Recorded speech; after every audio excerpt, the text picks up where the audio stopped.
Hello, Academy of Vedic Sciences, welcome you to the essence of Bhagavad Gita.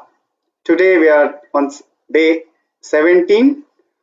Day before yesterday we have completed full 18 chapters of Bhagavad Gita. Then we had amazing Q&A session. We thank you all for participating very enthusiastically.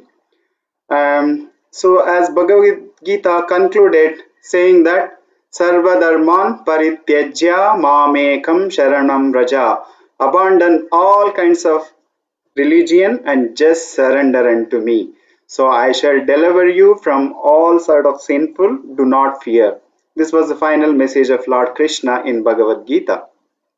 So after having gone through this session, then the question arises, what should we do next? So we have a very special session today, which is known as Overview of Srimad Bhagavatam. Srimad Bhagavatam is the Amala Purana, which is the mature fruit of desired tree of Vedic literature. So to take us through this wonderful journey, we have with us Hari Gopal ji. As all you know, Hari Gopal ji is a wonderful Kirtaniya, and his classes are amazing, and he explained the very complicated matters in a very simple way. So we request Hari Gopal ji to take us through today's session, which is Nectar of Bhakti, Srimad Bhagavatam. Over to you, Hari Gopal ji. Hare Krishna, Jai Govind Prabhu. Thank you so much. And just a quick audio check if my audio is loud enough for everybody. If you could show a thumbs up, please. Yes, fantastic. Thank you, Gansham Prabhu, a very regular attendant. Thank you. And Sneha Mataji, quite a few known faces I can see here. Thank you very much.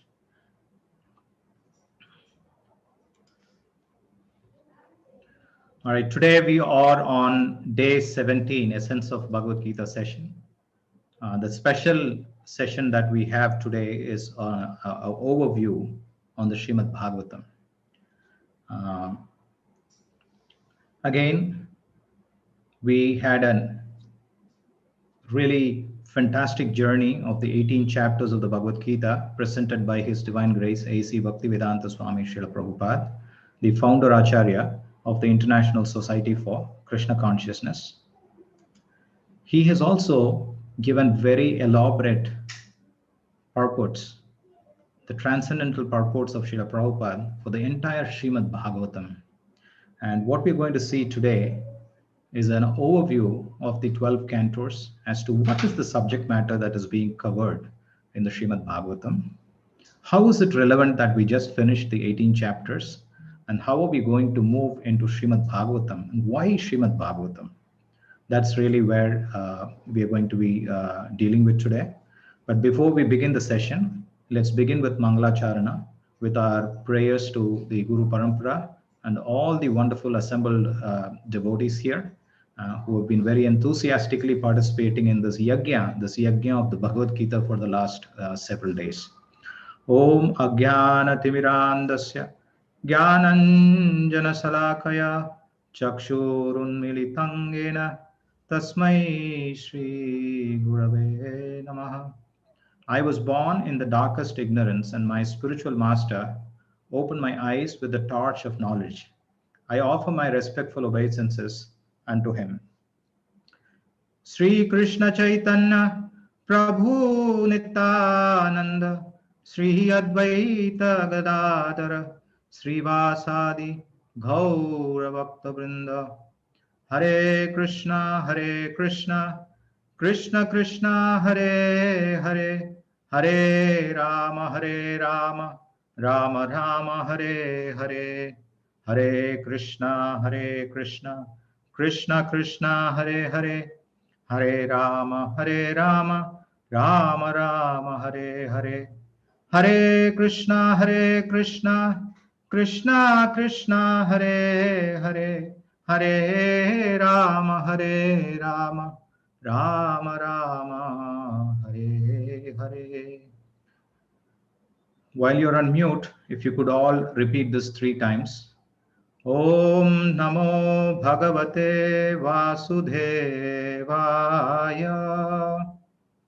Om Namo Bhagavate Vasudevaya.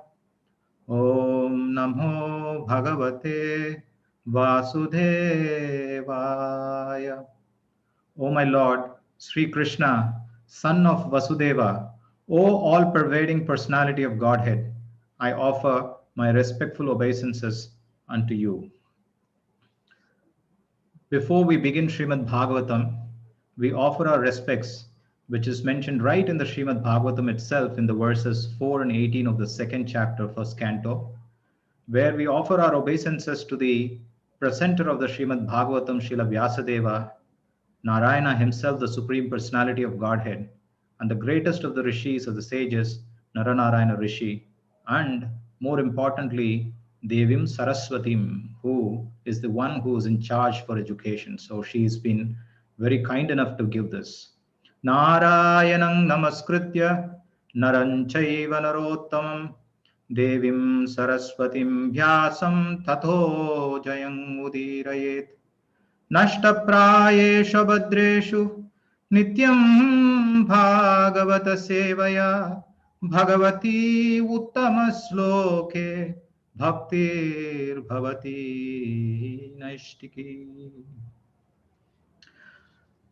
Jai Govind Prabhu, as he began the session today, was mentioning, we conclude at the Bhagavad Gita 18 chapters with Krishna asking us, or rather dictating, saying that Sarva Dharman Parityajya Mam Ekam Sharanam Vraja Aham Tvam Sarva Papebhyo Mokshayishyami Ma Suchaha. Abandon all varieties of religion and said, just surrender unto me. I shall deliver you from all sinful reactions. Ma Suchaha, do not fear. So Krishna is giving an assurance at the end of the Bhagavad Gita that just as Arjuna surrendered at the beginning of the Bhagavad Gita, where in the conversation he said, oh Krishna, right, I have been taken over by a dosha, which is what? A dosha of miserly weakness. And now I would like to surrender unto you, accept you as my spiritual master, and I would like you to instruct me as your disciple. Before that, the relationship was that of a friend, as a relative, but he wanted to accept Krishna as a spiritual master. Similarly, Krishna is eluding us that all of us have such problems in life. As to how we can get rid of these problems, only through the process of surrender. And that surrender is what he is talking about. Just surrender unto me, Krishna, or his bona fide representative. And that is where the Bhagavad Gita ends. However, the biggest question As I always go and, teach Bhagavad Gita to anybody, the biggest question after, discussing Bhagavad Gita for a long time is devotees come back and ask, Prabhu, understand Krishna is saying, Sarvadharman Parityaja, please surrender. But how should I surrender? Why should I surrender? What does surrender mean? When should I surrender? How exactly can you give me details? What if something goes wrong by surrendering to Krishna? Is that the genuine path? What should be my prerequisites? What's my eligibility for me to surrender? These are the biggest questions. It's so easy, surrender unto me, but how do I surrender? I want to know practically, tell me step 1, step 2, step 3, this is how you have to surrender. Is there a way that we could do that? That is the question that goes on in all of our minds, I'm sure. What we will try and do today is to go through this journey to see as to how we can find answers to those questions.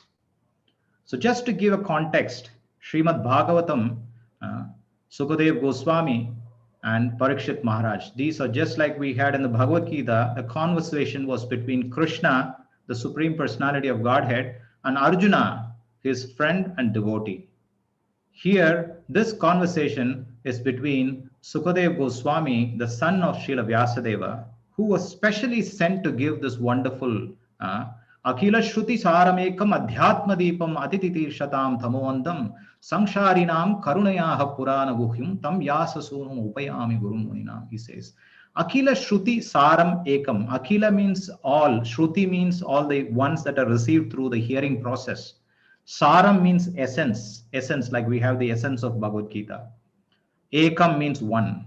So the Srimad Bhagavatam is a capsule or an essence of all the scriptures that has ever been given. That is what it means. And that is the context. So unique position of the Srimad Bhagavatam, we have to understand amongst all the Shruti and Smriti scriptures. Okay, we are now introducing two new words, Shruti and Smriti. What does it really mean, right?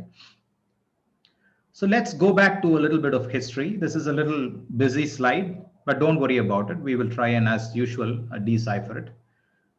The divisions of the scriptures, we have Vedic knowledge. Vedic knowledge has been disseminated from time immemorial in two different primary ways. One is through the process of oral reception, that is by the process of hearing, which means there is a guru and there is a disciple. The guru is giving an instruction and the disciple is hearing it through his hearing process.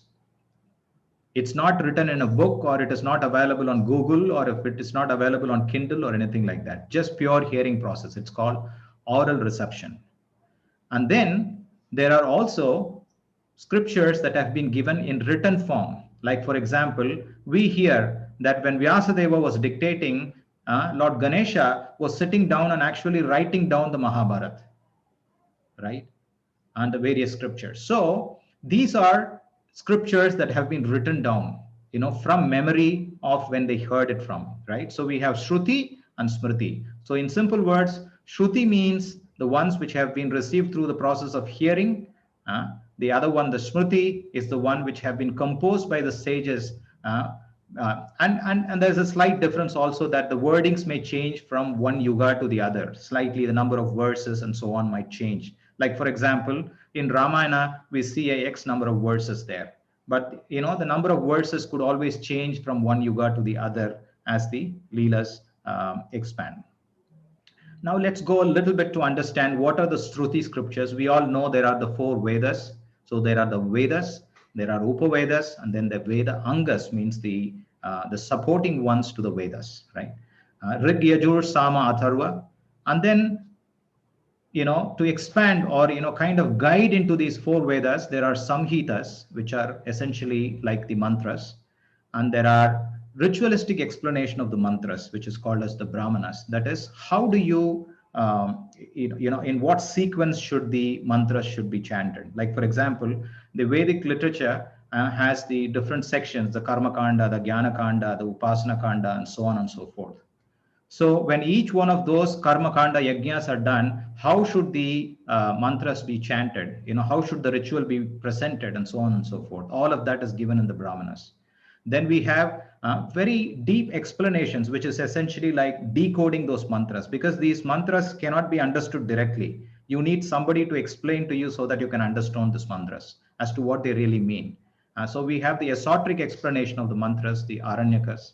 And then the Jnana kind of philosophy, specifically about the impersonal feature of the Lord, very detailed explain. Of course, there are various other explanations in the Upanishad also about the other features of the Lord, but specifically about the Brahman feature of the Lord in the Upanishads. There are about 108 Upanishads.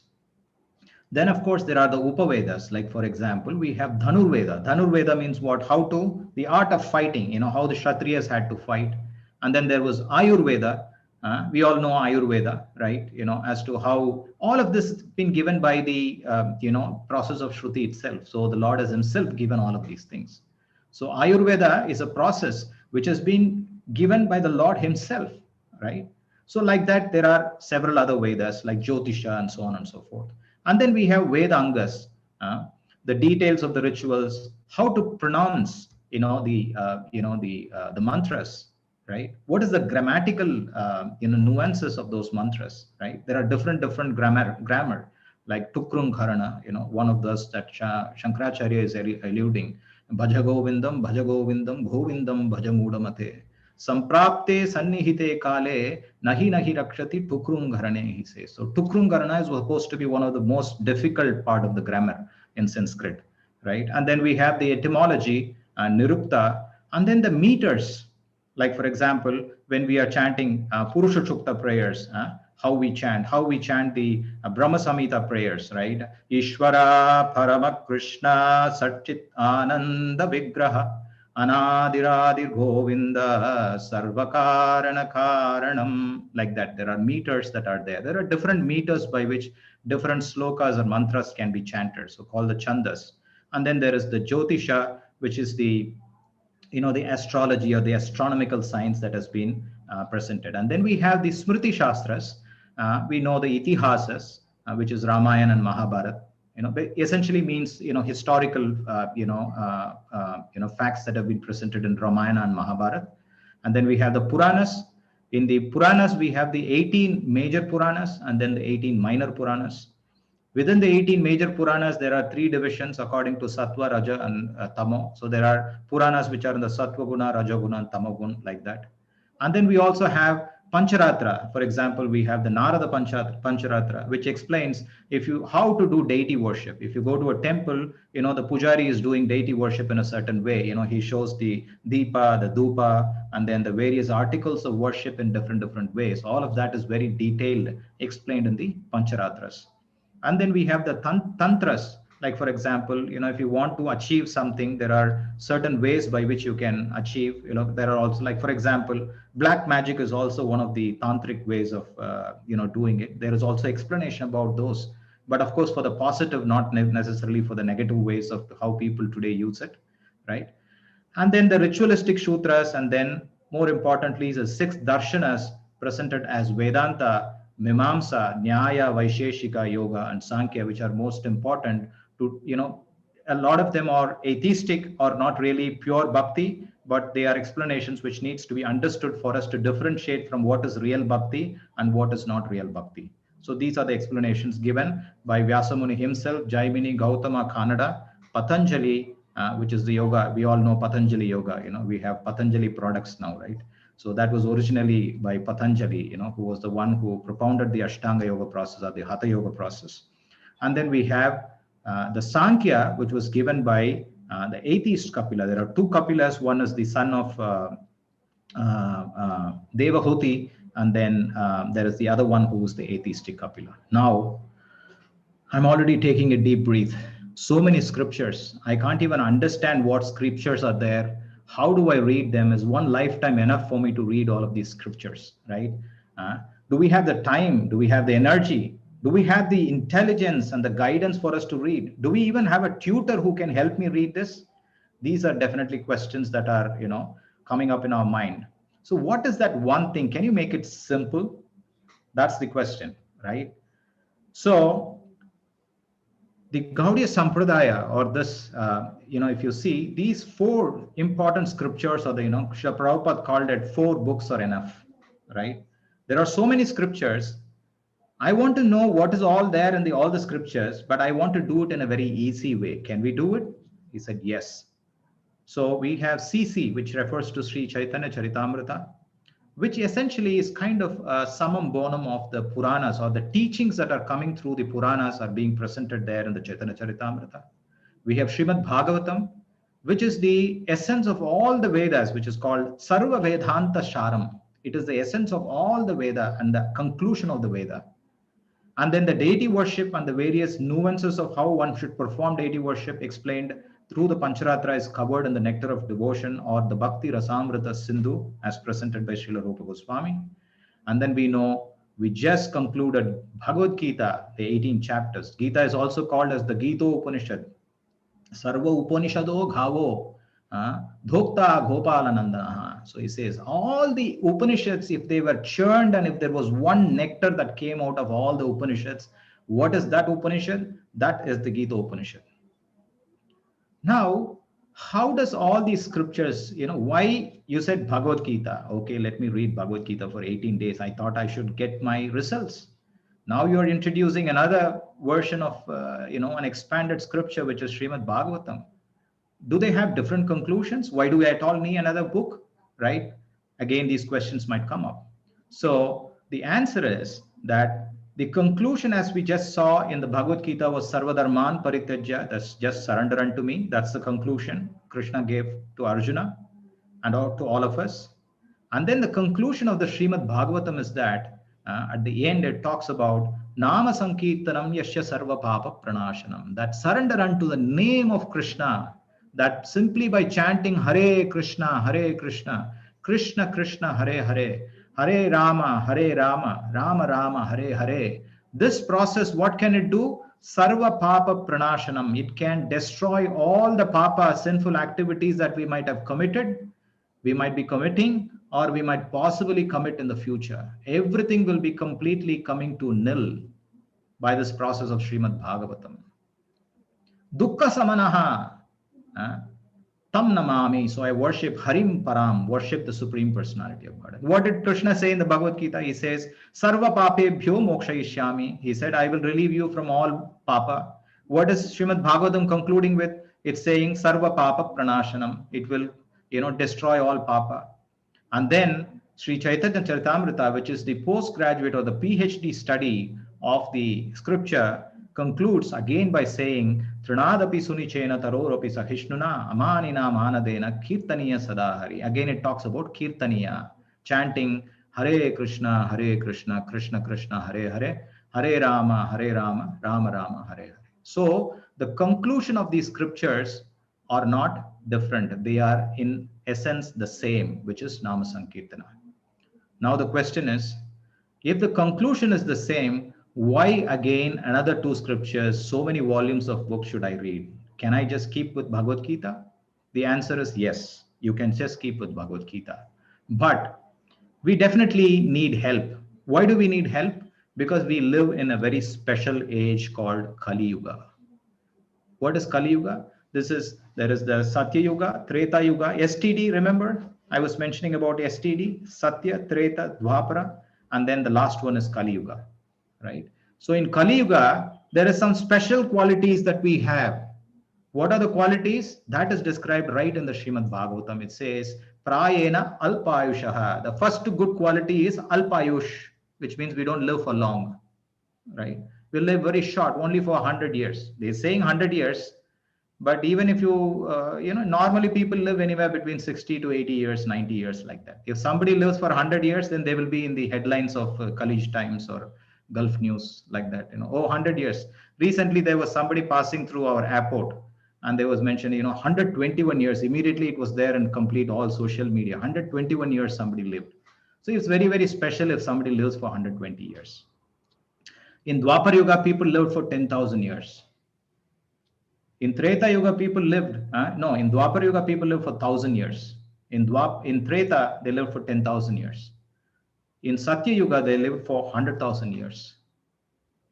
Right? So life was very long then they could do all of the other processes. But in Kali Yuga, very difficult. It is only 100 years. So Alpayushaha. And then another beautiful quality, it says, Mandaha means what? Dull head. Even if we teach, it will not get inside the head. It will go over the head and fly off. So this is another quality it is saying. Sumanda matayaha means even more dull. Even if it enters the head, we will not be able to understand. Manda bhagya, very unfortunate. Upadrita, even if we are very fortunate and say, okay, I will come and attend Bhagavad Gita, sometimes internet will give problem, somebody will be disturbing from the side. So there is always disturbance. So he says Upadrita, like that. So these are, some difficulties. So especially the difficulty of Manda, difficult to understand, is what is elaborated in the Srimad Bhagavatam. So let me make it very simple. Lawyers, right? When they want to establish a particular case, what would they do? They will take law number 372 of section so and so, and then they will establish it to the judge, right? And then what will they do? They will tell the judge, this is the law. And in 1970, there was a very similar case. And in that case, the judge at that time, this is the decision that he gave at that time. This is the judgment he gave at that time. And so, Your Honor, please give a similar judgment for this case because it is of similar case, like that he says. So what essentially is that this is basically a record of everything that happened in the past, which is kept there as also a law book. So in a similar way, the Bhagavad Gita is the law book, which is the constitution, which says, oh, this is law number 372, so on and so, 18 chapters given. And then the Srimad Bhagavatam is people who followed the Bhagavad Gita, what is the result that they attained? If they followed it correctly, what result did they attain? If they did not follow it correctly, what did they not attain? What was the difficulty that went through? How did they come out of the difficulty? All of those explanations is what contained in the Srimad Bhagavatam. And so Srimad Bhagavatam is, as the conclusive opinion, Lord Chaitanya Mahaprabhu says, Aradhyo Bhagavan Brajesha Tanayah Tadhama Vrindavanam Ramya Kachit Upasana Brajavadu Vargena Vakalpita Srimad Bhagavatam Pramanam Amalam, he said. Srimad Bhagavata is the pramana, is the proof that if somebody follows Bhagavad Gita, definitely one will get the result. If somebody follows the Bhagavata Dharma, they will definitely get the result. What is the result? Attaining the Supreme, which is Krishna. That will definitely be possible. And here is Pramana, which means is the proof. It is Amalam, means it is never touched by anything that is Mala. Mala means anything that is dirty, right? It is always pure, is what he says.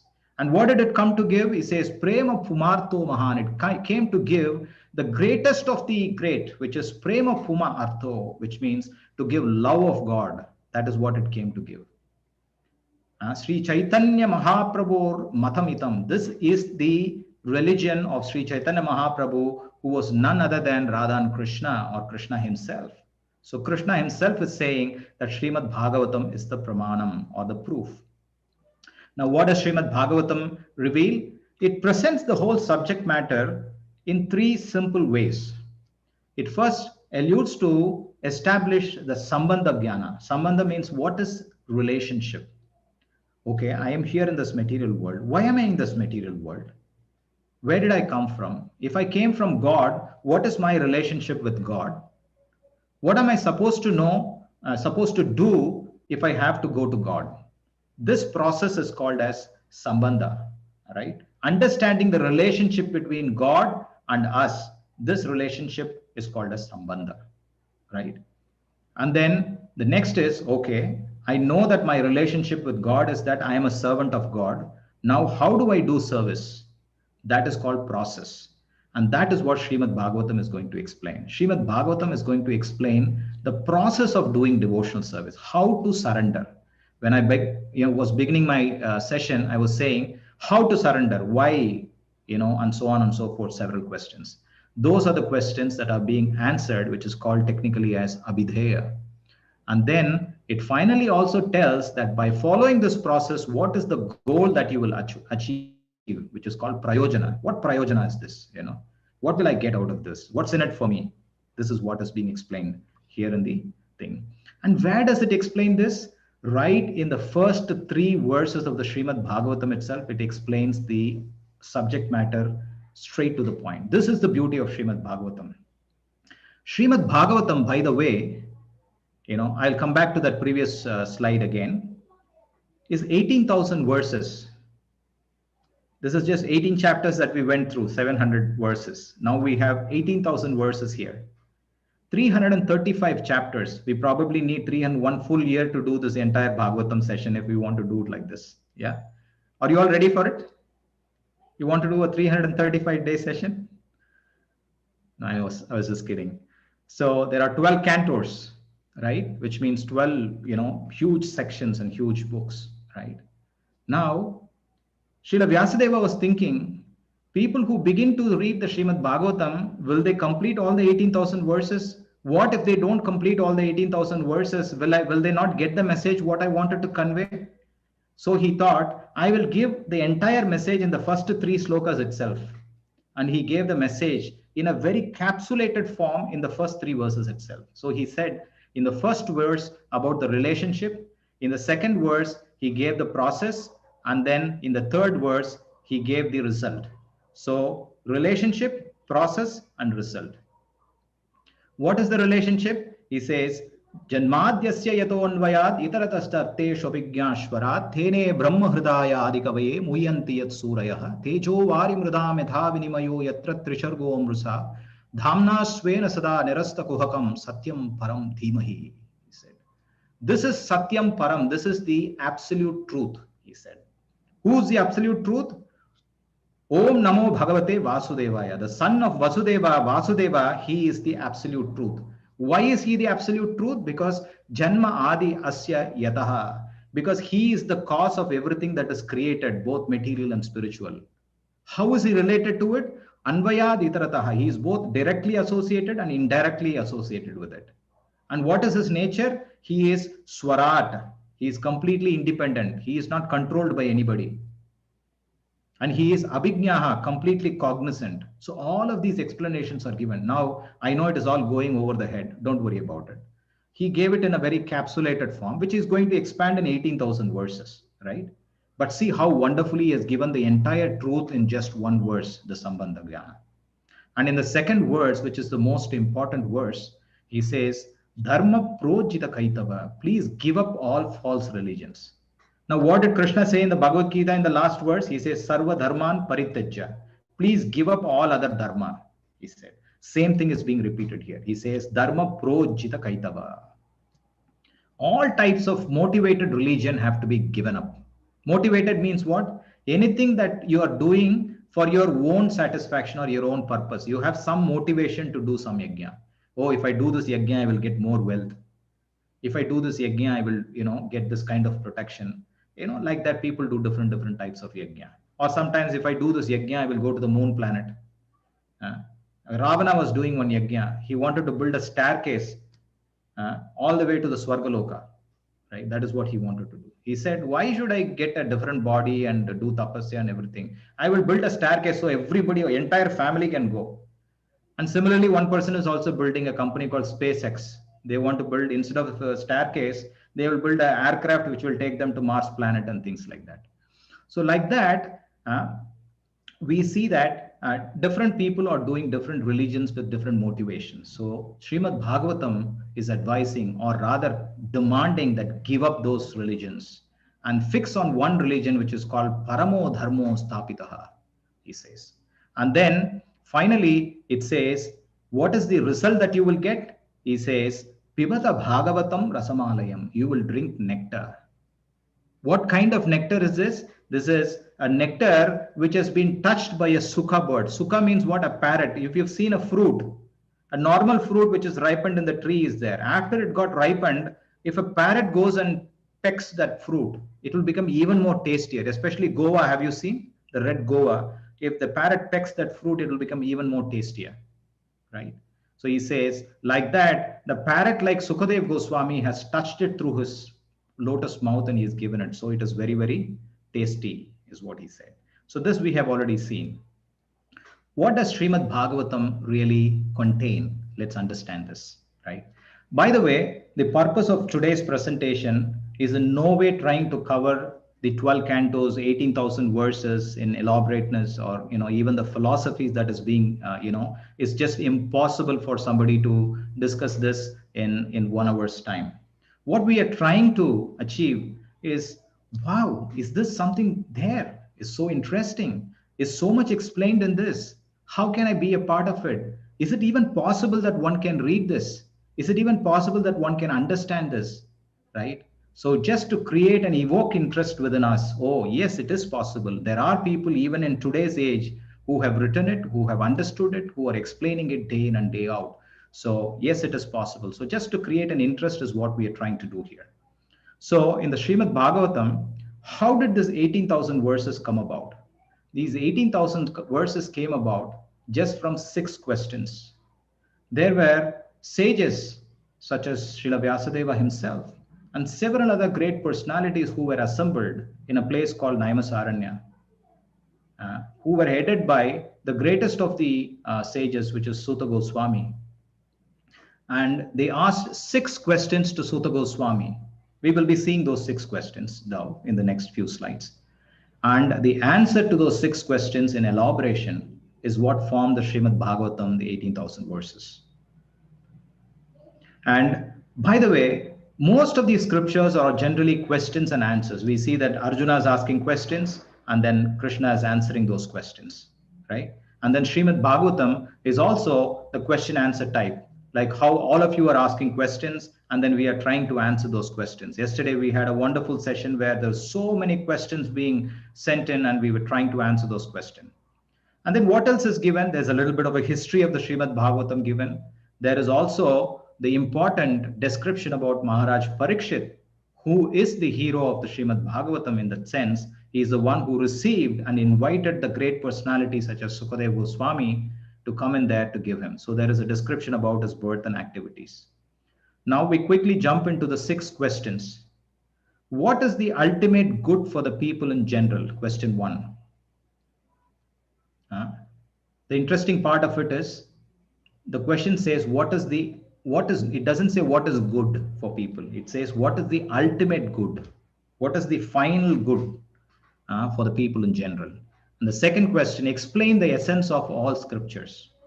So as I was alluding to in the beginning that, oh, there are so many scriptures, how can I read them? So the sages are very intelligently asking this question, saying that, oh, I don't have the time to read all of those scriptures. Can you tell me in essence as to what is the essence of all the scriptures? So that is what is Srimad Bhagavatam. Why did the Lord appear in the womb of Devaki as the son of Vasudeva? If the Lord is unborn, ajaha, nityaha, sashvato, ayam purano, he is, never born, right? The Supreme Lord, who is full of spirit, just like our spirit soul. How is it possible that the Lord be born in the womb of a person like Devaki? So is he also born? How do we understand it? That was one of the questions. Describe the Lord's adventures in his various incarnations. So we see that the Lord has done various incarnations, the Dashavatara, and there are so many incarnations of the Lord, which is as many in number as the waves in the ocean. How are these incarnations and what are these incarnations? What is the purpose of these incarnations? Then please narrate to me the pastimes of the Lord, the transcendental pastimes of the Lord in his various incarnations. What does he do when he incarnates? And finally, the most important question, when Krishna left this planet after doing all of this, the Bhagavad Gita, the Mahabharata war and everything, and finally when he wound up his Leela in this material world, where did the principles of religion take shelter of? That is the question. So essentially the question in simple is, for Arjuna there was Krishna. For us, Krishna is not present here physically. So how do we take advantage of Krishna's instruction, right? So that is the question. And the answer to that is Srimad Bhagavatam is explained in Padma Purana that Srimad Bhagavatam is not different from Krishna's transcendental body. It is actually the representation of the body of Sri Krishna himself. How is that so? He says, the first, I've written here 1, 2, 3, 4, and all the way to 12. So there are 12 cantos in the Srimad Bhagavatam. Don't worry about having to understand everything in this slide. It's just for representation. We will share this for you to read it later, but just for you to understand it in one shot, right? The 1 and 2 represents the first and second canto. The first 2 sections of the Bhagavatam is the lotus feet of the Lord. Third and fourth, the thighs, navel, chest, 7 arms, 8 arms, 9 throat, 10 lotus face, 11 forehead, and 12 head. Like that, each one represents the transcendental body of the Supreme Personality of Godhead. And it also explained about what are the topics that are being discussed in each one of these cantos. Now we are coming into the core subject of what we are going to be trying to understand just at a very high level. So let's relax and understand what is the purpose of Srimad Bhagavatam and what does it cover. And these are the 10 topics that we will be covering today. So the Srimad Bhagavatam has 10 primary subject matters. Now any Purana is supposed to be the greatest of Purana if they cover all these 10 topics. Right? And what are these 10 topics? That is why Srimad Bhagavatam is called as a Mahapurana. It's the greatest of all the Puranas. There are 18 Puranas already, but this Purana is the greatest. Why? Because it covers all the 8 topics. There are some other Puranas which cover some portions of these topics, but Srimad Bhagavatam covers all of them in its completeness. So what are those topics? It talks about Sarga, Visarga, Sthanam, Poshanam, Bhutayaha, Manvantara Ishanukata, Nirodha Mukti, Ashraya, the 10 subject matters. What is Sarga? How did this whole creation take place? We are in this material world. There are 14 planetary systems. Who created this? Who brought all this human living entities into this creation? How are the planetary systems floating around us? Who is maintaining all of them? Why are people acting in different ways by performing karma, the creative impetus? And who are the Manus, who are the rulers of this? We see there is Swayambhu Manu, Vaivashvata Manu, and so on and so forth. What is the responsibility? Why do they come here? And what is Ishanukata? Why should one understand the science of God?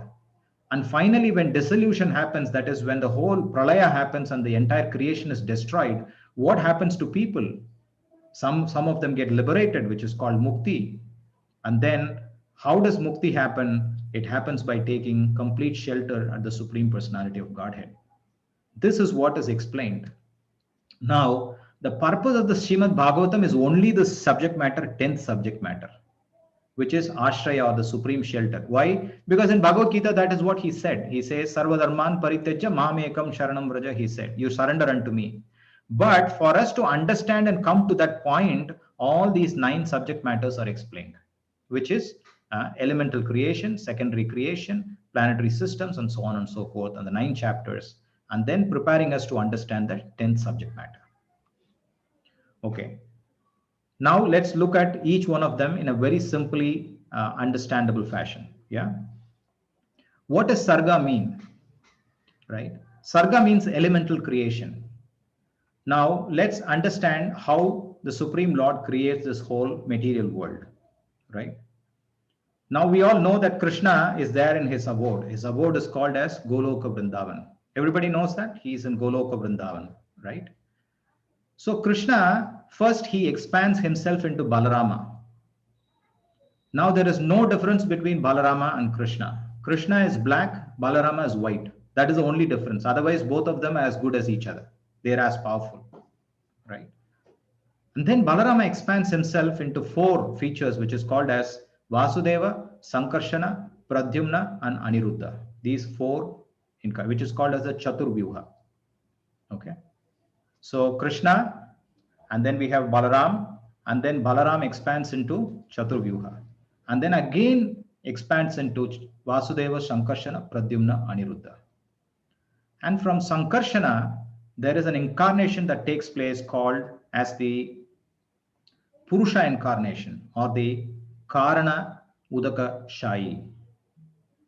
He is called as also Mahavishnu, right? When we see that there is the Lord sleeping in the causal ocean and Lakshmi Devi is massaging his feet and he is sleeping in a nice cool bed of Adisesha, that person is what we are referring to here as Mahavishnu, right? So we have Mahavishnu, that is the Purusha incarnation. So now Mahavishnu is sleeping in the ocean. What happens? He is just glancing at the open sky and there is a cloud that is formed there, right? This is all explained in very detailed form in the Srimad Bhagavatam. It's not like some science fiction, okay? So it's all explained as to how it is nicely, created. And when the Lord glances over there, he injects certain elements, which is called as the the principles or the elemental creation of the 16 principles of matter, which are the basic elements. What are those elements that he introduces? The 5 gross elements, these, the senses, the tanmatras or the sense objects, and then the jnana and the mind. These are the 15 plus 1, 16 items that he injects there.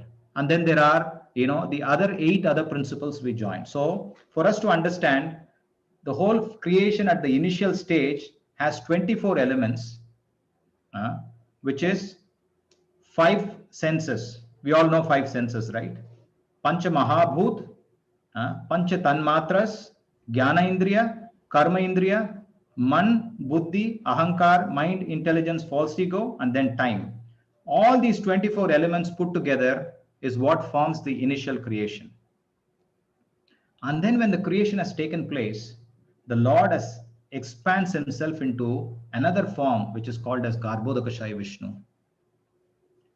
Right? The Garbhodakashaya Vishnu is from his navel is where Brahmaji comes. If you all know Ananta, Adi, what is the temple? Ananta Padmanabha Swami temple in Kerala. If you all know, it was on the news for various wealth that is there in that temple. Right? If you see there, you can see that from the navel of the Lord there is a lotus flower that comes. On top of the lotus there is Brahmaji who comes, and that Vishnu is called as Garbhodakashaya Vishnu. So, Karanodakashaya Vishnu, Garbhodakashaya Vishnu are the cause of the creation, which is the primary creation.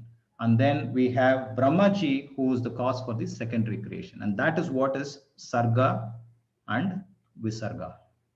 So here, I was talking about the 24 elements just for you to easily understand. It's given here.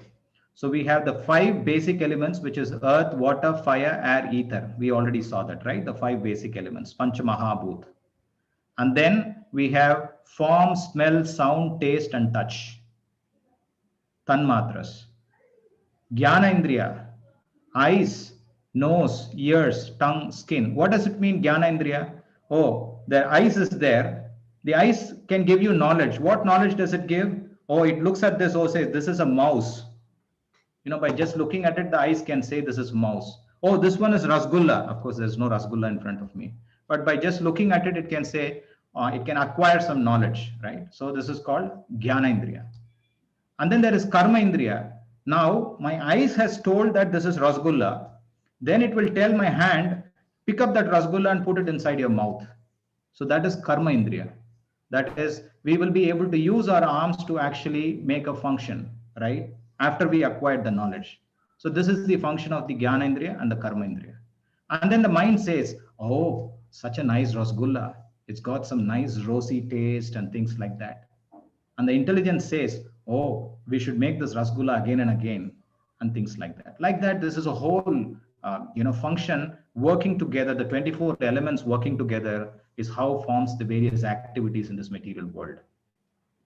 And then this material 24 elements, right, is like, if you want to, what example should I give? I am from South India. I can talk about idli and dosa, or we can talk about pizza, which is common to everybody, right?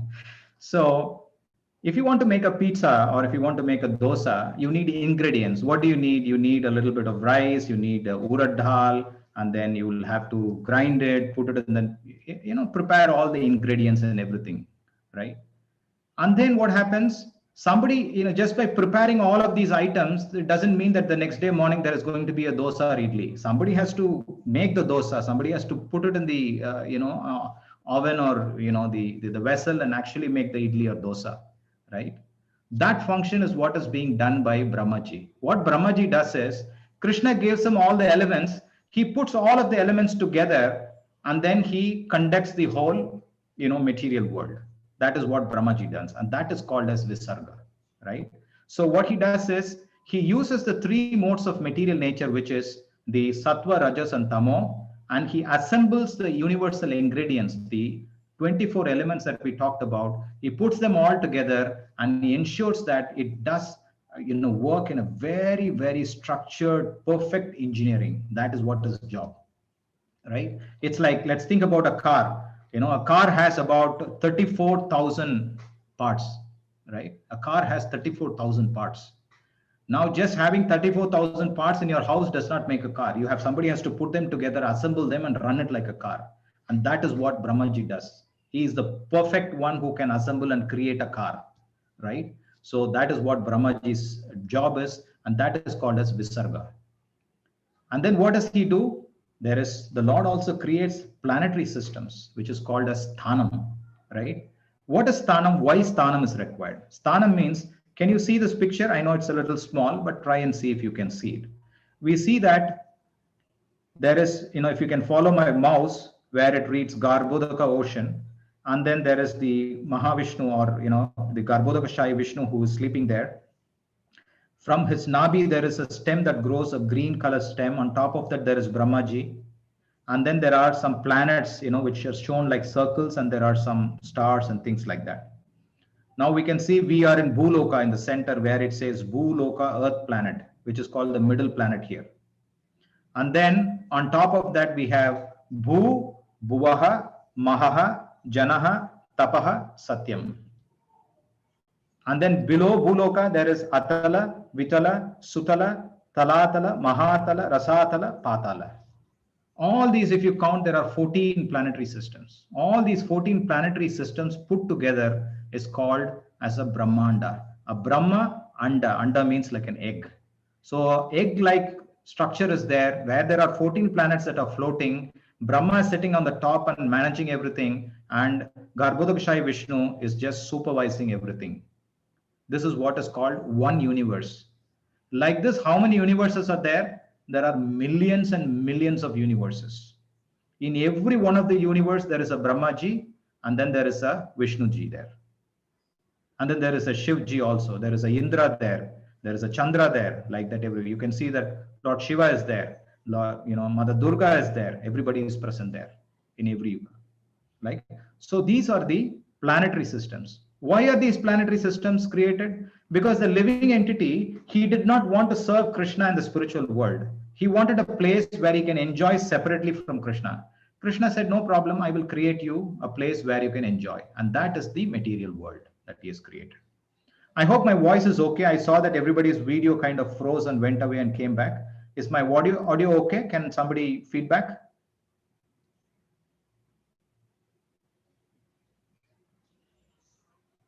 Yes, Prabhu, it is okay, Prabhu. Okay, great.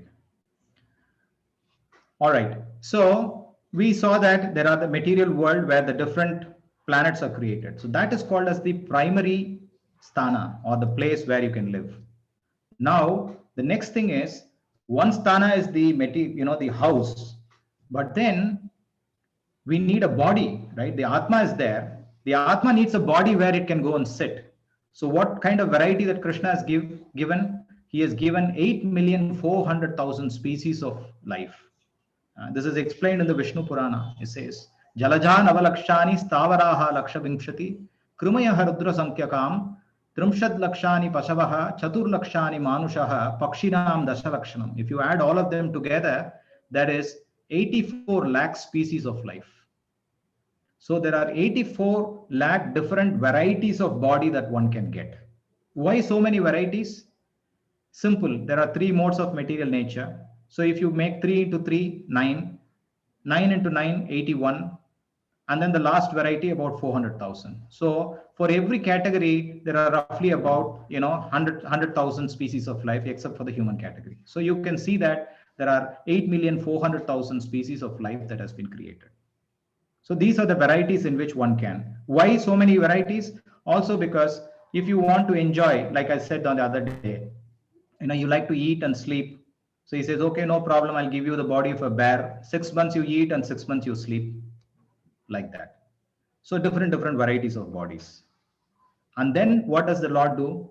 Okay, we said we don't want Krishna. He gave a material world where we can enjoy. But do you think we can maintain ourselves here? We cannot. Krishna said, no problem, I will maintain you myself. Even though you don't accept me, I will maintain you. Why does he say that? It's like this. There is a boy, very rich, rich multi-billionaire's son. He does not want to accept his father. He says, why should I hear your instruction? I am already big, I have studied, now I will go and be myself. I don't want to always keep on being under you. I don't want to hear your instruction. He wants to go separate. So he has run away from the house. Now the father knows, he is calling, oh, my dear friend, you know what? My son, he ran away from my house in Mumbai. He has come to Kolkata, right? This fellow is a useless guy. He cannot do anything. He cannot even know how to sleep himself, right? He does not know how to make a single rupee money. And he said, I will do everything. And he ran away from my house. You please take care of him. He will come to you for a job because he is the only one whom he knows you. He will come to you. You please give him some job. In fact, his salary also, I will send it to you, he'll say. Right? So like that, Krishna gave us a material world, he gave us a material body, and then he also created facilities, and he was also maintaining us within this material world. Otherwise, we cannot maintain ourselves in the material world. And that maintaining ourselves is called protection by the Lord, or poshanam. So there are two types of poshana. One is people who, after coming to the material world, are devotees and who are not devotees. Both of them Krishna protects. But people who are not devotees, how does he protect? He protects them through the various devatas and the rules of karma. But if somebody is a devotee, Krishna directly protects him. And that is what he said in the Bhagavad Gita. What did he say? Paritranaya sadhunam vinashaya cha dushkrutam dharma samsthapanarthaya sambhavami yuge yuge. So he says, Paritranaya sadhunam, to protect my devotees, I come here, right? So he protects his devotees directly. But others, he also protects them, but he sends his agencies, you please take care of them, to ensure that everything is taken care like that, right? So that is how the Lord does poshana. And then we have the creative impetus. What is the creative impetus? Now we have come to this material world. We have a body. We are in this earthly planet. We have to do some function, right? Some activities that we have to do. Even that we don't know. Like the father said, no, he doesn't even know to do what job. You please teach him the job, and you give him a job, and you also pay him the money. I will send you the money, like that. So Krishna also gives us the impetus to do activity, and that is what is called as the creative impetus, or the utayaha, right? What are the two kinds of activities that he does? If he forgets Krishna, he simply does activities for his own benefit, which is called as sense gratification. But if he remembers Krishna and he knows that, oh, I am servant of Krishna, I have to serve Krishna, then he does devotional service. And by that, what happens? He goes back home back to Godhead. And that is called as devotional service. And that Krishna defines in the Bhagavad Gita by saying, Yajnatat karmano anyatra lokoyam karma bandhanaha. Do every activity as yajna. And that is called utayaha. And then Manvantara. Manvantara means the periods of Manu. In the 4th chapter of the Bhagavad Gita, when Krishna began his instruction, what did he say? He says, Imam vivashvate yogam proktavan aham abhyayam Manu ikshvakave abravita, he says. I spoke this Bhagavad Gita first to Manu, he said, right? I spoke the same Bhagavad Gita. Yesterday, somebody asked this question, I believe, right? Did Krishna speak the same Bhagavad Gita to the, when he spoke to the previous situations? The answer is yes. He said, yes, I spoke the same Bhagavad Gita.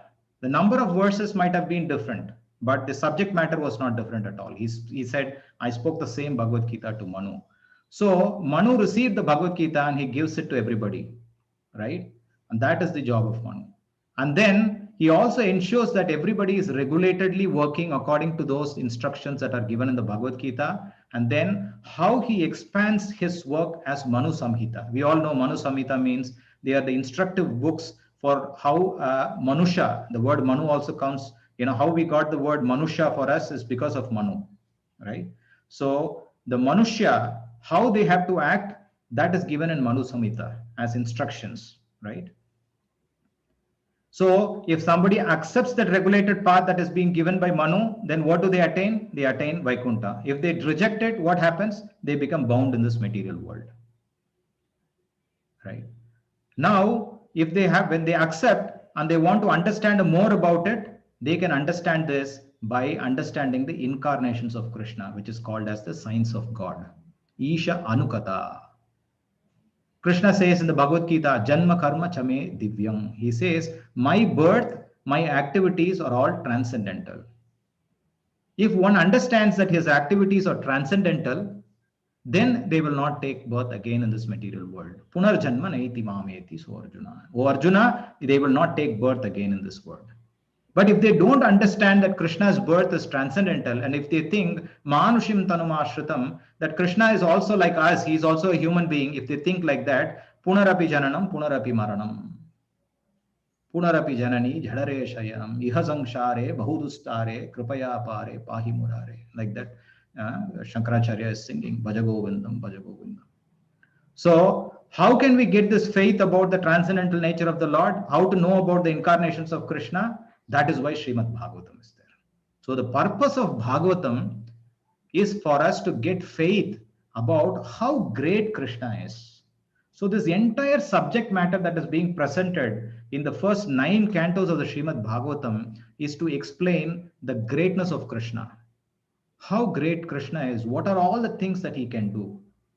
And then in the 10th canto, we understand the sweetness of Krishna. Because if you want to understand the sweetness of Krishna, of how wonderfully he was a little boy, he was, taking butter from everywhere and he was throwing butter, and how he was killing the demons, how he was playing with his mother, and so on and so forth. If we want to understand all of these sweet leelas of Krishna with all the gopas and gopis, we have to first understand how great he is. Right? Without that, we cannot understand how sweet he is. And that is the purpose. We have 9 cantos which explain the greatness of Krishna, and finally preparing us so that we can enjoy the sweetness of Krishna in the 10th canto of the Srimad Bhagavatam. Okay? So, we develop our faith by Nityam Bhagavata Sevaya. Nityam Bhagavata Sevaya means what? We have a program called Nityam Bhagavata Sevaya. Every day morning between 7 a.m. and 8 a.m. in the morning, every day morning, we have, I'm sure we have His Grace Tulsi Govinda Prabhu, very, very meticulously arranges this program where every single day morning for 1 hour we can hear Bhagavata Katha through Zoom, the same. About 180 plus devotees join every single day. For several years, this has been happening offline, but after the COVID situation, now it has become online. So regardless of where you are, whether you are in Dubai, any part of the world, or if you are in India, just doesn't matter. You can just log in just like how you are logged in now and enjoy this wonderful katha every single day. That is called Nityam. Nityam means every day. So every day you can hear it. You can be cooking, you can put on the Zoom connection, and then you can cook and listen to the Bhagavatam. If you are driving, you can hear to the katha and then you can keep driving. Of course, please make sure that you're paying attention to the road, right? And then whatever activity you're doing, you can continue to do it, but you can still hear Bhagavatam, right? And that is what is Nityam Bhagavata Sevaya. And then finally, we have dissolution, which is Nirodha. That is, we see that after some time, this material world has to be destructed. It has to be finished. And that is what is called Nirodha or dissolution. At the time of dissolution, what happens? What happens to the living entities? What happens to us? That question might be there. The answer is, if we are devotees and completely surrendered to Krishna, then we go back to Vaikuntha. If we are non-devotees, if we are not surrendered to Krishna, then what happens? We again go into the body of Mahavishnu, and when the world is again created, we have to again take another body and come back. Right? This is what is Nirodha. And then Mukti means liberation. Now, the next 2 topics that we are going to be looking at are more important topics. I think I have probably another 10 minutes. So I'll try and cover this within the next 10 minutes. And then we will have a quick 10 minutes or 15 minutes question answer session if you have. I'm sure you will all have plenty of questions in what we discussed today. And a lot of them could have just gone over the head if you're very new to you. Don't worry about it. The whole idea is to just bewilder yourself. We wanted to bewilder you, saying that there is so much information that you can come back and learn from the Srimad Bhagavatam. So we're just kind of, increasing your interest in it, right? So coming back to this topic, Mukti. Mukti means liberation. Liberation is the permanent situation of the form of the living entity. That is, when we are ready and prepared enough to give up this material world and we have surrendered to Krishna, that is called as liberation. As a result of liberation, what happens? We go back to Vaikuntha. That is called as mukti. Stitir Vaikuntha Vijayaha. If you see in the last line as my mouse moves, it says Stitir. Stiti means place. Vaikuntha Vijayaha. When we go to Vaikuntha, that is called as mukti. Right? In 2 days time, day after tomorrow is Vaikuntha Ekadasi, right?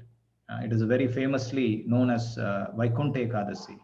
What happens? Everybody goes to a Vishnu temple and then they will have the Vaikuntha Dwara open, right? And people believe that when they enter that Vaikuntha Dwara, that they will be able to immediately after this lifetime that they will be able to enter into Vaikuntha, right? That is the day we are going to be having the chanting of the 700 verses of Bhagavad Gita. It's also the day when Bhagavad Gita was spoken this year. All of them are coming on the same day. It's also the Christmas day. So I humbly request all of you who are here and who are also not here, if you can pass on the information, that we will have the greatest benediction of having to chant all the 700 verses, listen to it very nicely from our homes, and then perform the yajna. If you have not taken a Bhagavad Gita, that is a perfect day to order for a Bhagavad Gita and get one Bhagavad Gita for yourself at your house. You know, my Guru Maharaj was saying, everybody has a personal mobile phone.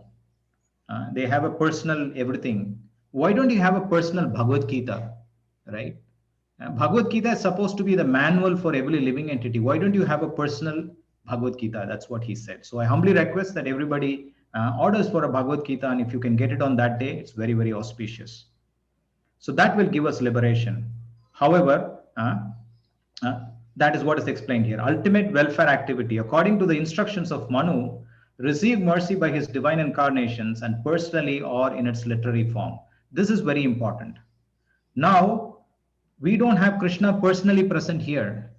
Can we still get the benefit for liberation? Yes, it is possible. How is it possible? Because Krishna presented himself as Srimad Bhagavatam. So Srimad Bhagavatam is non-different from Krishna, and Srimad Bhagavatam is the literary form of Krishna. So simply by hearing to Srimad Bhagavatam, we can get the same benefit of what Arjuna got, right? That is the whole purpose of the Srimad Bhagavatam. And then finally, what we will be able to do is to take shelter of Krishna, which is called Ashraya, the supreme shelter. So Krishna is the supreme shelter, the absolute truth, and that is what was called out right in the first verse by saying Janmadi Asya Yataha, that he is the source of everything, and hence everybody surrenders unto him, and that is called as the Ashraya Tattva, right? And the purpose of all other 9 subject matters is what? Simply to establish this tattva that Krishna is the Satyam Param Dhimahi, or the supreme shelter. And so there are 2 subject matters. One is called Paratantra, and the other one is called Swatantra. Krishna is the only person who is independent. We are always dependent on somebody, and that somebody is Krishna, because he is the source of everything. That is the final conclusion of the Srimad Bhagavatam and the beginning of Srimad Bhagavatam. And so the transcendental Sri Krishna is that 10th subject of the Srimad Bhagavatam. Okay, so we can see that in the 7th chapter, first verse, Krishna begins the Bhakti Yoga, right? First 6 chapters, he explained different types of yogas. In the Bhagavad Gita 7th chapter, first verse, he says, Shri Bhagavan Vacha, Mayi Ashakta Manaha Partha, Yogam Injanmadashraya, Asangshayam Samagram Mam Yatagnyakshashi Tatshrunu, please listen to me, he said. Now, he said, I have come myself as Srimad Bhagavatam, please listen to Srimad Bhagavatam. Okay, if I can take another quick 6-7 minutes, I will give you a very practical way to how we can listen and what we should listen. And I give a very simple 6-step process that we can take home, right? Even if you forget everything that was spoken so far, if you can simply practice this 6-step process, which is going to be in the next 6 slokas, that is all is the essence of what I wanted to give today, or what the Srimad Bhagavatam wants to give. Okay, are we all ready for it? I know it's been a long session. Are we all ready for it now? Hare Krishna. Very good. In the verse 16, second chapter of the first canto, Sukadeva Goswami says, Susrusho Shraddha Dhanasya Vasudeva Kataruchihi Syan Mahat Sevaya Vipraha Punya Tirtha Nishevanat. That is, one has to be very Susrusho Shraddha, means one has to be inquisitive and one has to have faith. These are the only two qualifications. And then what you should do? You should do Mahat Sevaya, which means you have to serve. Who should you serve? Whenever you go to Yatra, sometimes, in India, it is very common that we all go to Yatras, right? When we go to Yatra, what do? We go take bath there, we will, see all sightseeing, and then we'll take nice pictures, put it on Facebook. Okay, do that, no problem. But plus, you do one more activity. There will be great personalities there, Mahat Sevaya, right? There's great personalities, Vipraha, learned persons there. Please sit besides them and try and ask some questions and get some knowledge about spirituality, he says. By that, what happens? You will get attraction for the subject matter of Krishna, is what he says. Vasudeva Katha Ruchihi. You will get ruchi, you will get taste for it, is what he says. Right? And then what happens? You will start listening to it every day. What you will listen? Srinvatam Swagata Krishna Punya Shravana Kirtanaha Hridyantasto hi Abhadrani Vidunoti Suhrut Satam, he says. You will listen Swakata and Krishna. That is, you will listen Bhagavad Gita and Bhagavatam. You all listened Bhagavad Gita already 18 days, 18 chapters, you all listened. Now you will all become prepared to hear Bhagavatam, he says. That is the result of it. And then what happens by doing so? He says, Vidunoti Suhrut Satam Abhadrani. That is, in our heart, there is a lot of bad things within our heart that has accumulated over many, many lifetimes. Krishna will personally clean Abhadrani Vidunoti. He will clean all those kalmasha from our heart, right? And he will make us pure-hearted. That is what he says. Nashta Prayeshu Abhadreshu. How much will he clean? He will clean 99.9%. Remaining, he will leave it to us. Why does he leave it to us? He says, he will see whether you are having the determination to continue that hearing, right? So he says, Nityam Bhagavata Sevya. Every day listen to Bhagavad Gita and Bhagavatam. Every day. Even if you get just 5 minutes before your bedtime, open Bhagavad Gita, read one sloka, one translation, and then sleep. If you can attend our morning 1 hour, Nityam Bhagavata Sevya class, you are more than welcome. Tulsi Govinda Prabhu will be very happy to welcome you all in the morning for his wonderful program, which he actually starts at 4:15 in the morning, right? But 7 to 8, he starts with Mangalarati. But you don't have to be to the entire program. If you can be, well and good. But even if you can just listen to the Bhagavatam 1 hour session, that will be fantastic. And what is the result of that? He says, Bhaktir Bhavati Naishtiki, you will get devotion. Only devotion, what else will happen? He says, Kama Lobhadayaha Anavidham. He says this Kama, Lobha and all these, results that come out of Rajoguna and Tamoguna, they will all disappear. Sthitam Satve Prasidati. You will become completely satisfied. You will be firmly fixed. And he says, Evam Prasanna Manasaha. When you actually become so perfectly fixed and your mind is very, very subtle, very transcendently placed. Na sochati na kankshati. When you get to that position, you will understand Bhagavat Tattva Vijnana. You will understand the science of God. We just saw in the night 10 subject matters, understanding the science of God. So you will understand the science of God, right? And finally, what will happen? This is the last sloka. Vidyate Hriday Grantihi. The knot within our heart is cut. What is that knot? The attachment to this material world is slowly being cut off by hearing to this Bhagavatam. Chiddante Sarva Samsayaha. All doubts will be cleared. No more doubts. Which means you will not ask questions. You will already know answers to your questions, right? Kshiyante chasya karma. Results of all bad and good karma will be completely finished. Drishta eva atmani ishwara. You will be able to see Krishna within your heart. This is the conclusion that Srimad Bhagavatam. You don't have to go and search for Krishna. Where is Krishna? Where is Krishna? You don't have to go. Krishna says, I will come and sit in your heart. Drishta eva atmani. Drishta means you will see. Eva means certainly. Atmani means within your heart. Ishware means Bhagavan. So you can see Bhagavan Krishna within your heart. That is what he says. So what is the first step? Whenever you go to some spiritual place, try and listen about spiritual subject matter. Every day, read Bhagavad Gita or Bhagavatam for whatever time, even if it is 5 minutes. By that, what happens? You will get bhakti. It's only bhakti that is going to come. All the bad things that are there within the heart, you don't have to say, oh, anger go away, oh, arrogance go away. Don't worry about it. Anger will automatically go away. Arrogance will automatically go away. Pride will automatically go away. Lust will automatically go away. Like that, one by one, they will all go away. There is this example. Let's say this room is dark.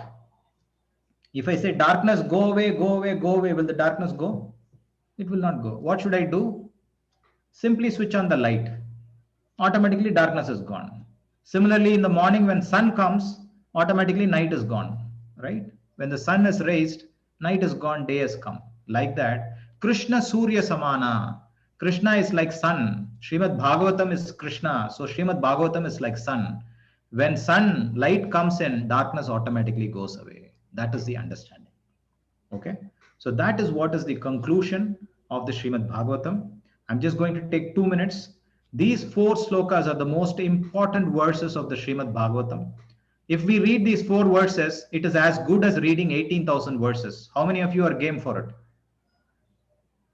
You all want to hear or listen to these 4 verses? Yes. Aham evasam evagre nanyat yat sat asat param paschad aham yad etapcha yo vasishyeta sosmyaham ritertham yat pratiyeta na pratiyeta chatmani tad vidyat atmano mayam yata bhasho yata tamah yata mahanti bhutani bhuteshu chavaseshu anu प्रविष्टानि अप्रविष्टानि तथा तेषु न तेष्वहम् एतावद्देव जिज्ञास्यम् तत्त्वजिज्ञासुनात्मनः अन्वयव्यतिरेकाभ्यां यत् स्यात् सर्वत्र सर्वदा. If you now, what did you listen to? You all listened to the entire Srimad Bhagavatam. It's as good as that. So we are all being very fortunate today that we have been able to go through this wonderful. These are the the meanings of the verses that we just read. We have the fortune of listening to the summum bonum of all literature. Sarvashruti saramekam adhyatma deepam atititishatam tamontam sangsharinam karunayaha. Because he was very, very karunaya, he was merciful to all grahasthas like us, he has given Srimad Bhagavatam. Srimad Bhagavatam is not for sannyasis. It is for people like us. Sangsharinam karunayaha, people who are living in samsara, right? People who are living this normal world, that is what he has given it for. And if we simply take up this boat of Srimad Bhagavatam, where all the great wonderful personalities are present there and explaining and giving their association under the guidance of Krishna and Srila Prabhupada, who has wonderfully given the Srimad Bhagavatam. Why is Srila Prabhupada's Bhagavatam very wonderful? Right? It is the most wonderful. I'll tell you why. 18,000 verses. For every verse, every line of this Sanskrit word yata, he will give an English equivalent for it. So he gives word to word meaning for it. He gives a translation and he gives a purport. There is nobody who has given such elaborate explanation for an elaborate literature with 18,000 verses like Srila Prabhupada. So His Divine Grace A.C. Bhaktivedanta Swami Srila Prabhupada, who is the founder Acharya of the International Society for Krishna Consciousness, has made this very, very easy in English language that we can share it through this Zoom link and all of us can enjoy it by just sitting at our home, this Srimad Bhagavatam. Otherwise, do you think we can travel this boat? So if we simply jump onto this boat, we can automatically go back home, back to Krishna. Srila Prabhupada said, you have a ticket confirmed for you on this boat and I will take you to Krishna as long as you take up to the Srimad Bhagavatam. The only thing that you have to be careful about is don't cancel the ticket. What did he say? Don't cancel the ticket. I have given you a confirmed ticket. You don't cancel the ticket. If you don't cancel the ticket, your assurance to go back to Krishna is already there. And thus ends the overview to the Srimad Bhagavatam. Harihi Om Tat Sat. Jai Grantaraj Srimad Bhagavatam ki jai. Srila Prabhupada ki jai. Samaved Ghaur Bhakta Vrinda ki jai. Hare Krishna, Krishna Krishna, Hare Hare. Hare Rama, Rama Rama, Hare Hare. Hare Krishna, Krishna Krishna, Hare Hare, Hare Rama, Rama Rama, Hare Hare. Wherever you are, on mute, one more final time. Everybody chant together aloud. Hare Krishna, Hare Krishna, Hare Krishna Krishna, Krishna Krishna, Hare Krishna, Hare. Hare Hare, Hare Rama, Hare Hare Rama Rama, Rama, Hare Hare. Hare Hare. Thank you. I was just talking about Tulsi Govinda Prabhu. There you can have darshan of Tulsi Govinda Prabhu, who conducts this wonderful morning programs. So he's also joined me today to, if there are any questions that we can answer, he has kindly joined for this session. Thank you, Tulsi Govinda Prabhu. Yeah. Sadhu, sadhu, sadhu. Hari Yeah. Gopal sadhu ki jai. Prabhuji, could you just touch upon the Vyakti Bhagavata also, please? I'm going to Just request make. you, Prabhu. No, no, please. I can't speak in front of you, please. Yeah. Please, no. Hari You Gopal finish. Prabhu Yeah. Yes, and Prabhu. Tulsi Govind Prabhu, one small request. Just we have one quick announcement to make. Then you can take up question answer session. Okay, Prabhu. Yeah.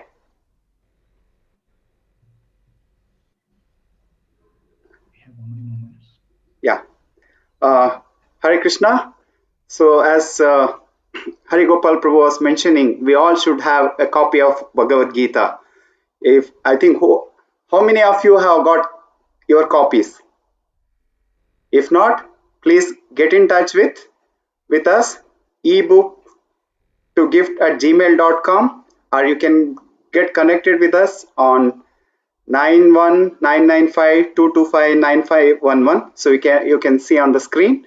And as it's stated in Bhagavad Gita 1868, Ya idam paramam guhyam mad bhakteshu abhidasyati bhaktim mayim param krutva mame vaishyati asamshayaha.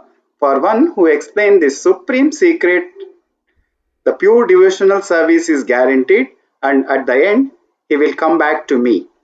So this is the promise of the Lord.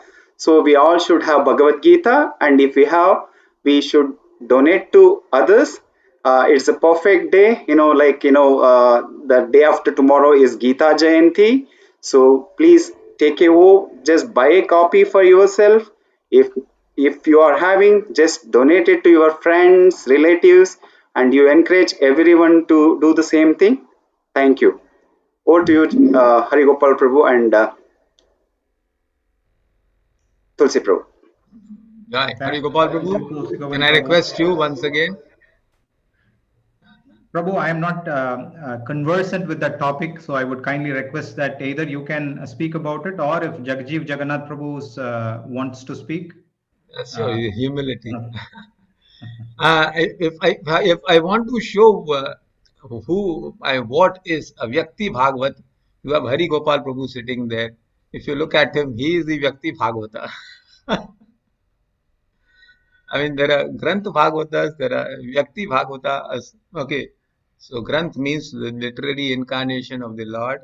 Okay, but when the Lord empowers a devotee to speak on Bhagavatam, to understand, to act upon, and preach Bhagavatam, he is a Vyakti Bhagavata. In short, anyway, Jagannath Das Prabhu, please, if you could add on to this a few words. In reality, both this wonderful devotees, Tulsi Govind Prabhu and Jagjeev Jagannath Prabhu, are the real Vyakti Bhagavatas. There is the Grantha Bhagavat and the Bhakta Bhagavatas, so wonderfully guiding all of us in Damodar Desh. Every single day, as I said, 4:15 in the morning, he is up and having this wonderful program, this Nityam Bhagavata Sevya. Jai Govind Prabhu himself coordinating wonderful sessions every single day. So these are wonderful examples of such wonderful, who are personalities of the Bhagavata. Bhagavata is the book, but the living Bhagavatas, or the Vyakti Bhagavatas, we have the ones who are such wonderful personalities here. So thank you, Tulsi Prabhu. I think there are quite a few questions. We only have 6 minutes. Are we going to? Yeah. I have pasted some questions here. If you want me to, I can share the screen, or you want me to read it out? Either way should be fine, Prabhu. Okay, now first question goes, Aswahi Joshi. Each person is responsible for their own karmas. Then how come we hear that bad karma of ancestors still haunt the later generations? Is that true? Over to you. It is true that, see, that is the most complex net of karma. Karma, for example, let me give you a very simple example. When somebody kills an animal and eats an animal, there are several people who take the karma for it.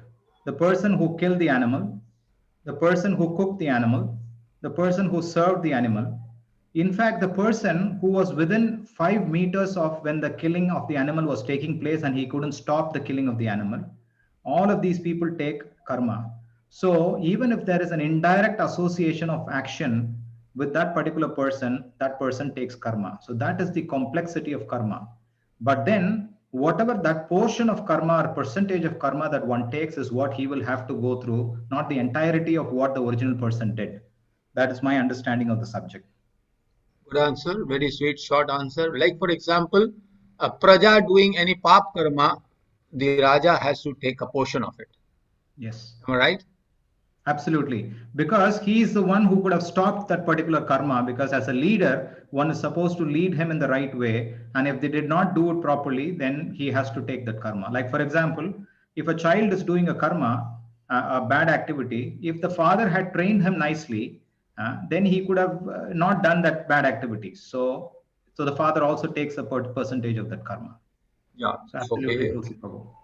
Yeah. Next question. Prabhuji, what happens after Vaikuntha? Do we come back again? When do we proceed for Goloka? Vanisha Devanani.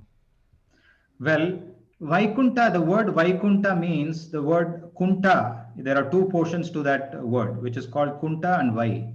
Kunta means anxiety and Vai means no. So the place that has no anxiety is what is called as Vaikunta. So the entire spiritual world is what is called as Vaikunta. So what we are here referring to as Titihi Vaikunta Vijayam actually means to Goloka, right? Now, having said that, Goloka Vrindavana is the place where Sri Krishna is there along with Sri Radha, and that is specifically the place which is Goloka Vrindavana. One who is in the mood of serving Krishna in one of the bhavas, such as Vatsalya, Sakya, and Madhurya, these bhavas, they are the ones who are eligible to go to Goloka Vrindavan. The one who relate with the Lord in an Aishwarya Bhava, or in a Bhava where he is the master and I am his servant, they stay in the Vaikunta planets. It's like this. Vaikunta planets are the office of the Lord. Goloka is his home. So whether you want to serve Krishna in his house or in his office, accordingly one proceeds. So that is the answer. The last question, can one move from Vaikunta to Goloka? In very rare situations is when they move from Vaikunta to Goloka. Usually one who has attained Vaikunta, he has that particular mood and he generally does not change that mood after entering Vaikunta. So that is the one that is explained by the Goswamis. Hare Krishna. Thank you, Hari Gopal Prabhu. Okay, now the next question, connected one. Is Goloka the highest planet to go or Vaikunta the highest one? Pooja Chadda. Goloka Vrindavan is the highest position in terms of the spiritual realm. Joy. Can we say that Goloka is the topmost planet in the Vaikuntha world? That is a more appropriate way of saying it, Prabhu. Thank you. Thank you, Prabhu. Okay, fourth question. Prabhu, it's a long one. I'll just read it fast. Prabhu, just few months ago, I learned the law of conservation of energy states that energy can neither be created nor be destroyed, although it may be transformed from one form to another. And from this I come to know that energy is only Krishna, and that changed my mind. As we know that God is everywhere, then as same scientists say science is everywhere. As like atoms are present, then why the society makes difference in God and science? Excellent, very good question. So yes, in fact, energy is what is everywhere. Krishna says, Parasya Shaktir Vividaiva Sruyate, he says, the Shakti, which is the Parasya Shakti of Krishna, expands into multifarious forms. How does he expand? He expands into primarily three forms. One is the Bahiranga Shakti, the other one is the Antaranga Shakti, and the third one is the Tatastha Shakti. The Bahiranga Shakti is the creation of the material worlds. This, the Antaranga Shakti is the internal energy and the spiritual worlds. And then the Tatastha Shakti is we living entities. We are right in the middle. We can either choose to go to the material world or choose to go to the spiritual world. So it is a choice that Krishna gives. Why? Because he created us as independent living entities who have a free will. So he gave us a choice that we want to choose there or here. But ultimately, everything is an energy of Krishna. You can either use the material energy of Krishna or you want to go to the spiritual energy of Krishna. But our eternal position is always to associate with the spiritual energy of Krishna, because the jiva is spiritual, the soul is spiritual. Anything that you would like to add, Tulsi Prabhu?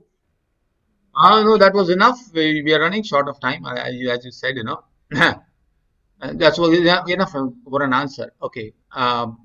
Now it is said, okay, a short question again by Pooja Chadda. Is Srimad Bhagavatam the Granth avatar of Radha and Krishna? Actually, it should be Tulsi Govind Prabhu who should be answering questions, and I should be the one who should ask, helping him with the questions. No. He's I'm going the other listening way to. I'm around. adding my points. It's not like that. I'm just. He's a much more experienced and wonderful Vaishnava who can wonderfully provide answers. So I'm going to let Tulsi Govind Prabhu answer a few questions, please. So this one, are you taking? If you want me to take, yes, Prabhu. Which question is it? Can you please repeat the question? Is Srimad Bhagavatam the avatar of Radha and Krishna? Well, that is a very beautiful question. Granth avatar. It's a wonderful story. Let me do one thing. Let me answer this question in two ways. After this session, we are going to have a wonderful session, which is going to be kathas from Srimad Bhagavatam. At some point in time, I don't know what the organizers, Jagavan Prabhu, is planning for, but I'm just alluding that there should be one session with some kathas from Srimad Bhagavatam.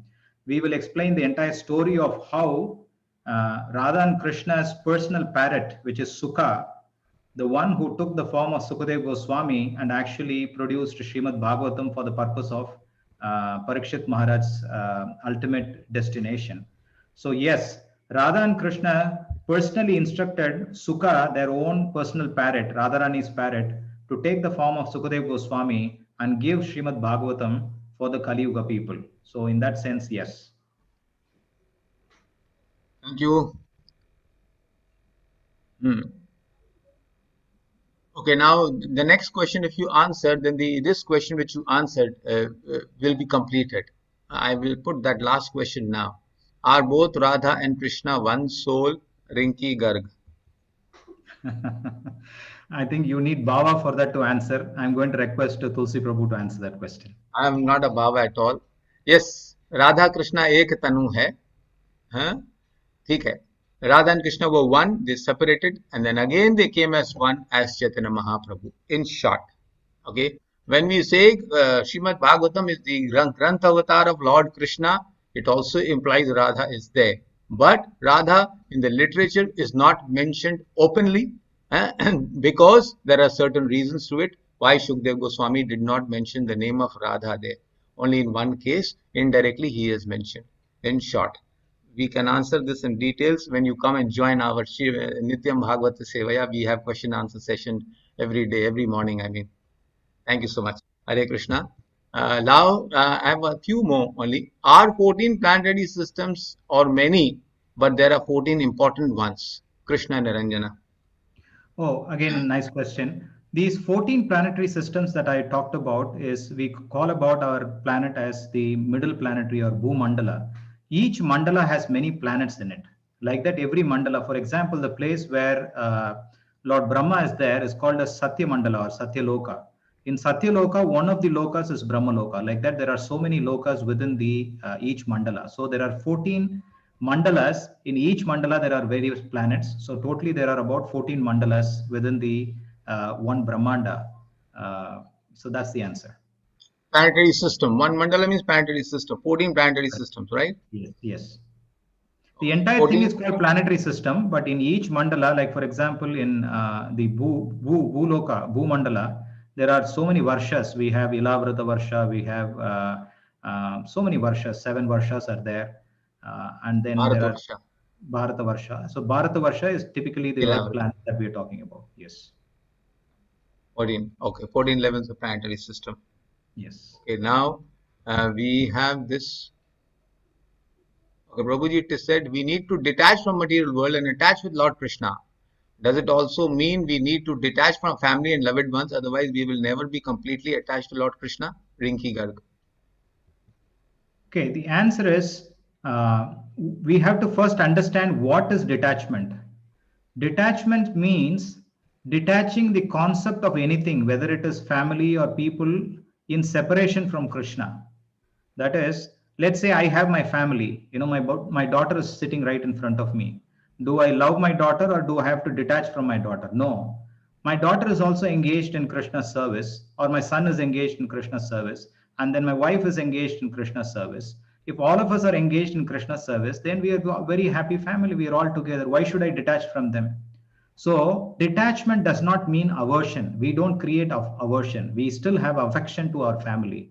But as long as we are able to bring Krishna into the center of our affection, that is good. If we don't bring Krishna into the center of affection, like for example, Dhritarashtra also had affection for his son, but that was separate from Krishna. So what happened? He acted in a way which was not dharmic. So as long as we act in a way that is dharmic, that affection is okay.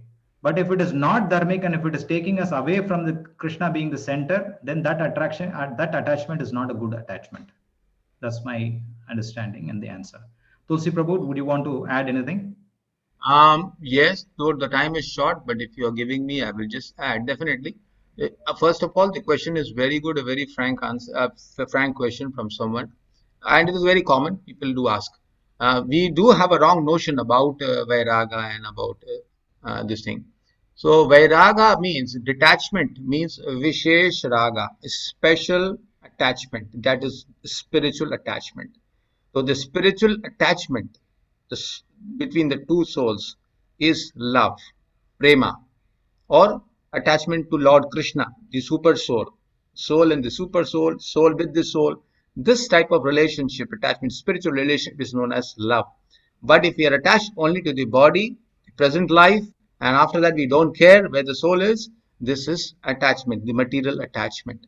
So if we are attached to our relatives, the souls of our relatives, our forefathers and our maybe future generations, we do good for them. We think about the spiritual future.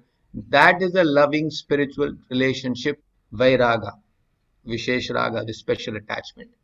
We have to understand. So we have to develop this relationship that will extinguish our material relationship. Okay, that if I am the father of my son, Krishna is the supreme father of my son and even my supreme father.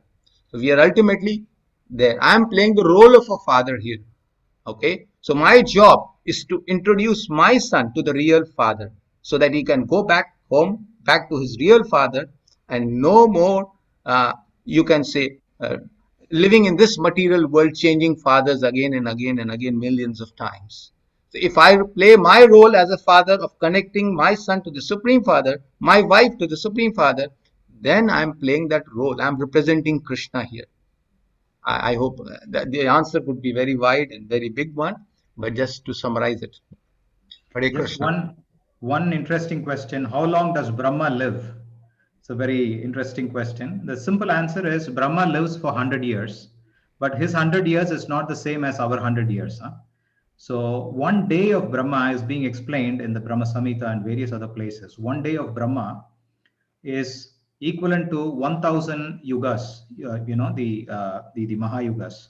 What is that one yuga? We talked about STD, right? Satya, Treta, Dwapara, and Kali. These four yugas together is called as one Divya Yuga. There are 1000 Divya Yugas. Prabhuji has brought it up on the screen. You brought it up on the screen. So this is what is the lifetime of Brahma. So Brahma lives for 100 years, as I said. One day of Brahma is equal to 1000 Divya Yugas. One Kali Yuga is 4,32,000 years. Dwapara Yuga is 4,32,000 plus 4,32,000. Add another 4,32,000 years is Treta Yuga. Add another 4,32,000 years, that is Satya Yuga, and that is one Divya Yuga cycle. And like that, there are 1,000, and that is divided into 14 manvantras. And in each manvantra, there is one Manu. And then in each manvantra, there is 71 Chaturyugas. Like that, that is equivalent to just one day of Brahma. Like that, there is one night of Brahma. So during the day of Brahma, the entire creation happens. And then there are different dissolutions that happen even within the day of Brahma after each yuga. And then at the end of the day of Brahma, there is one pralaya happens. That is a big pralaya, right? It is still not the Mahapralaya, right? There is a pralaya happens. And then during the night of Brahma, everybody is like in a suspended animation stage, which means nobody has any body. All the souls are all resting within the body, of Garbhodakshaya Vishnu. And then when again the creation happens, everybody is created again during the next day of Brahma. Like that for 100 years. That is the lifetime of Brahma. Quite difficult to comprehend, right? That's how long that Brahma lives, right?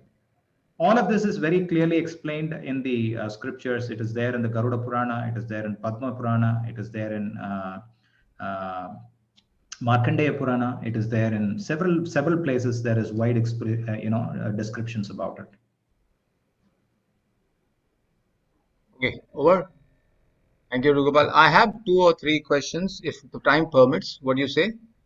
I would request Jagu and Prabhu, our organizer, to suggest. And After that, I will not add any more the questions. audience. Hare Questions Krishna, are Prabhu. pouring in. Hare Yeah, Krishna, sorry. Prabhu. I think we need to close. Yeah. We will take these questions in the chat and definitely answer them. We are already 11 minutes overrun the time. Yeah.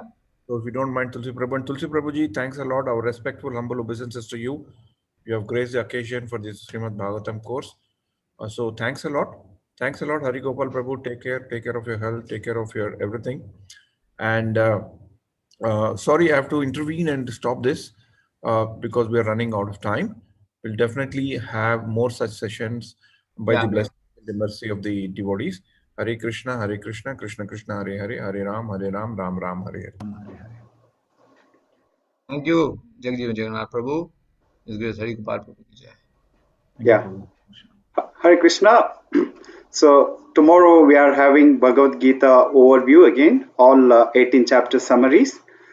Please join us at 7:30 p.m. Day after tomorrow being a Vaikunta Ekadashi, also the appearance of Gita Jayanti. So we will be reciting all 700 verses of Srimad Bhagavad Gita. Please join us. We will be starting our program at 6 p.m. and there will be wonderful chanters. Parallelly, we will be having Havan, Gita Yagna, we will be performing. And also we are having some guest speaker. Please don't miss the opportunity. And also, please, we have some announcement to make tomorrow, which is a suspense. Please get it. Please don't miss the session tomorrow. We will have an announcement, which is you all like. And today, most of you want us to have the Srimad Bhagavatam session. We really thank you for all your encouragements. We really work on it and we design some course for you all. So till then, we'll see you tomorrow at 7:30. Till then, Hare Krishna.